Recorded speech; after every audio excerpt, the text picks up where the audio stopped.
You can tell a child all day long that they're going to be a doctor, but they're out there taking engines apart, taking apart toasters, driving you crazy with how does this work? What does this do?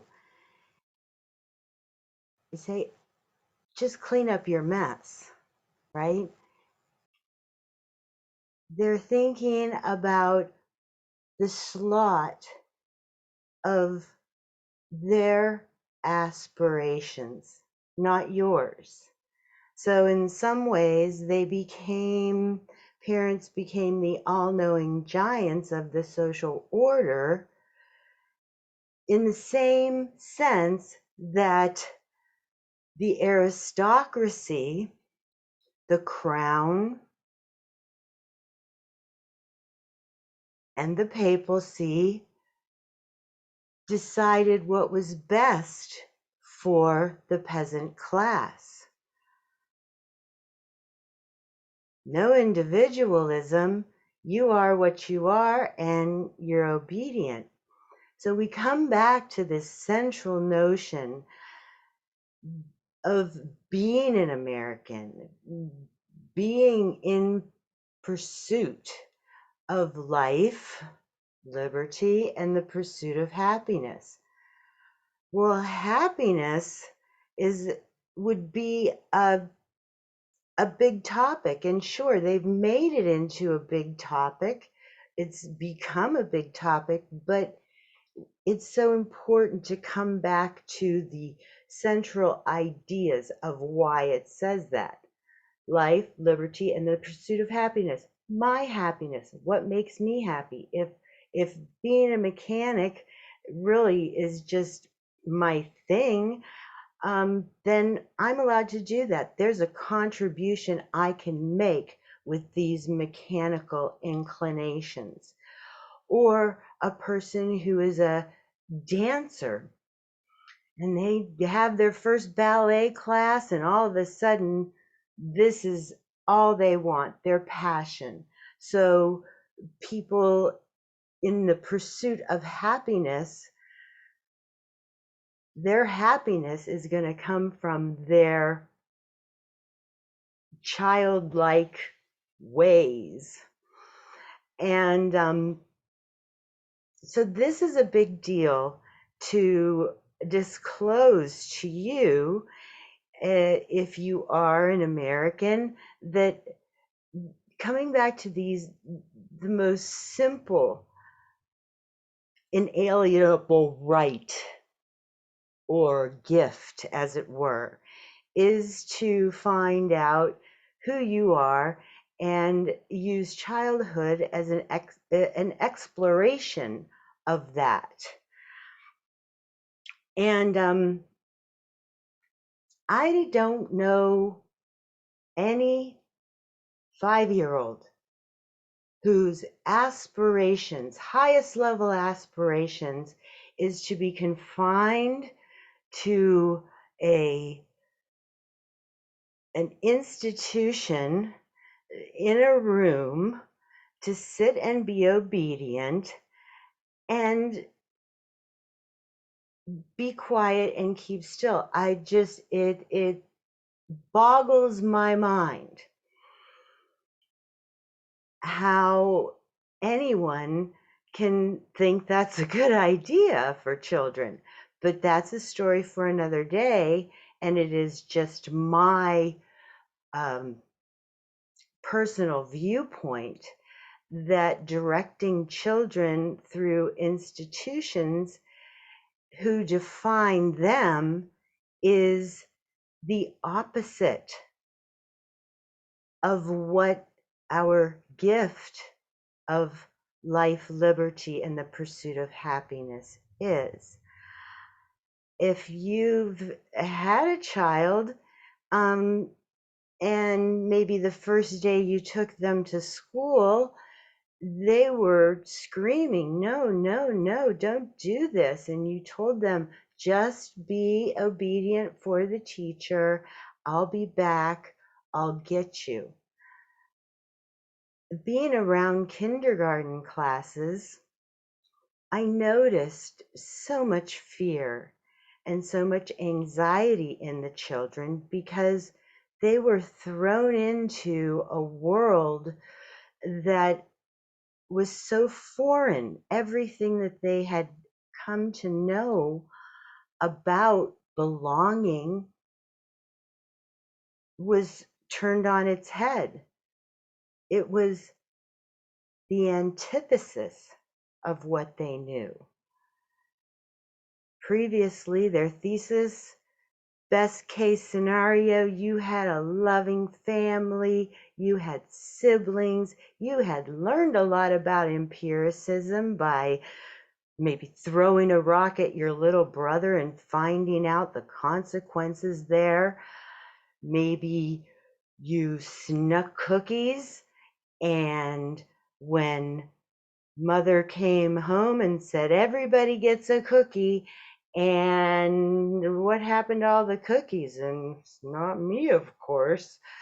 These consequences of experience we learned, and they hopefully, in the best cases, became consistent, and you felt like you did belong. Well, being thrown into a school environment, you had to learn. That was the antithesis. That was you were thrown into the unknown.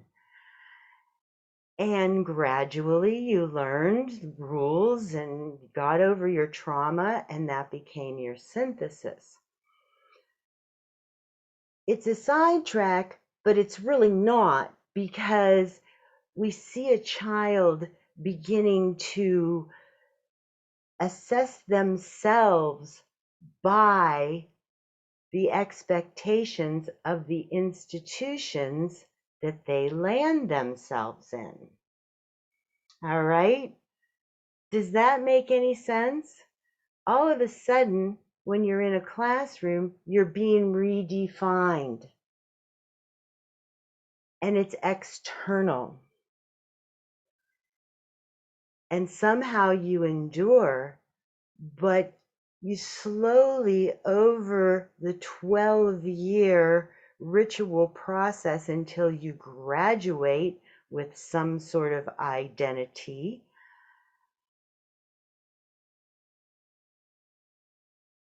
you're being judged on things that maybe don't make a lot of sense. And the best example of that is learning to spell words and in second grade. By then, having you can probably read, maybe that's too broad of a statement these days, but spelling words never made sense. And there's been all kinds of methods to change the way children know and learn how to spell whole language. There are various methods, but they keep changing them. But in the end, did you spell the word correctly or not had to do somehow with your pursuit of happiness. People are happy when they get an A on the spelling test, and they feel terrible if they got one wrong or whatever. Okay? So the way we define ourselves immediately becomes external. So it's no surprise that as we learn and as we are misjudged by everyone, right back to our parents who said, you're going to be a doctor, you're not going to be a mechanic, we begin to see society as outside of ourselves, something that judges and blames. And we never learn the fundamental truth that, yes, society exists in some ways, but only through our participation as we think and act and participate. as we see in the past few years, many parents are saying, I don't think that, the institution of education is right for my child. And there are all kinds of ways that people are reinventing that wheel. And a history of education is not the purpose of this, but as I said, this infinite quest. But we can't start the infinite quest unless we understand the intent of our being. And I'm not saying I understand it, but I do understand life, liberty, and the pursuit of happiness means what makes me happy and what I can contribute. That is inseparable. But we tend to hide our talents, and or we do them in secret. Art is a really good example of that. There are beautiful artists out there, and I mean drawing artists, and they want to share this art with the world. But they also want to make a living. And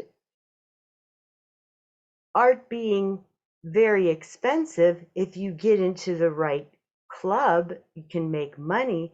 But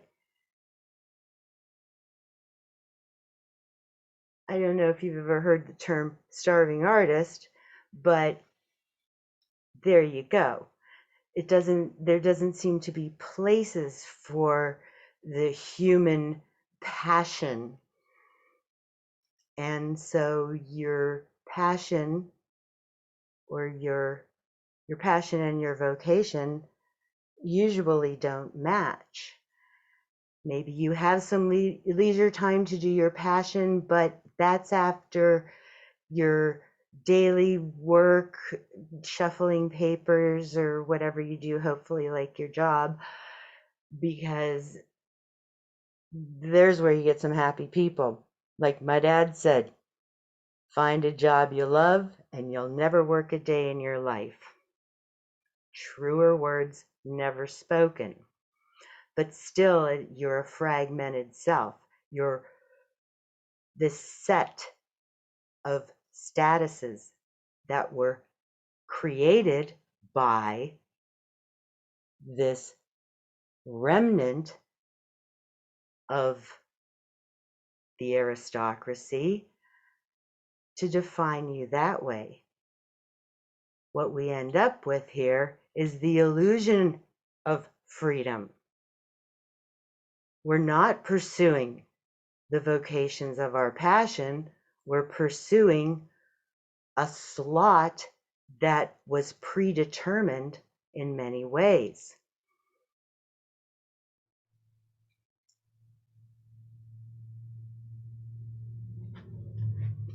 Thus, creating society as something outside yourself. So this is important as we think about enlightenment thinking versus the creation of sociology as a science.